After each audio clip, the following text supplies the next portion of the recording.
నేతృత్వంలో మరోసారి ముందడుగు వేశారు మిర్యాలగూడ ఎమ్మెల్యే బత్తుల లక్ష్మారెడ్డి. ఇటీవల ఆయన కుమారుడు సాయి ప్రసన్న వివాహ సందర్భంగా జరగాల్సిన రిసెప్షన్ని రద్దు చేసుకుని ఆ ఖర్చుని రైతుల కోసం వెచ్చించారు. ఎమ్మెల్యే ఆయన కుటుంబ సభ్యులు సీఎం రేవంత్ రెడ్డిని కలిసి 2 కోట్ల రూపాయల చెక్కును అందజేశారు. తన నియోజకవర్గంలో రైతులకి ఒక్కొక్క యూరియా బస్తా చొప్పున ఉచితంగా ఇవ్వడానికి ఈ నిధులను ఉపయోగించాలని ఆయన ముఖ్యమంత్రిని కోరారు.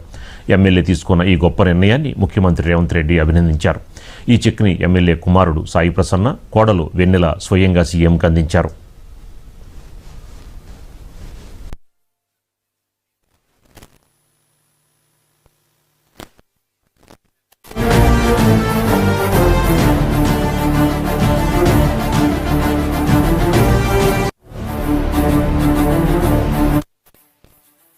రైతు సంక్షేమం కోసం మా బాబు సాయి ప్రసన్న వెన్నెల పెళ్లి సందర్భంగా రిసెప్షన్ కోసం కేటాయించిన డబ్బుల్ని రైతు సంక్షేమం కోసం మిర్యాలగూడ రైతులందరూ బాగుండాలా, ఆ రైతు సంక్షేమం కోసం మనం డబ్బులు ఇవ్వడం జరిగింది. అలాగే ఈ డబ్బుల్ని ముఖ్యమంత్రి గారు, మా ఎంపీ గారు అందరం కలిసి దీన్ని ఎట్లా ఉపయోగించాలా, ఏ రకంగా ఉపయోగించాలా, దాని రైతు సంక్షేమం ఓన్లీ మిర్యాలగూడలో ఉన్న రైతులు సుమారు దగ్గర 1,00,000 మందికి దీన్ని ఏదో రకంగా ఉపయోగించాలన్న ఉద్దేశంతో ఈ రోజు మనం చెక్కు మా కుమారుడు, మా కోడల చేతి మీదుగా ముఖ్యమంత్రి గారికి అందజేయడం జరిగింది.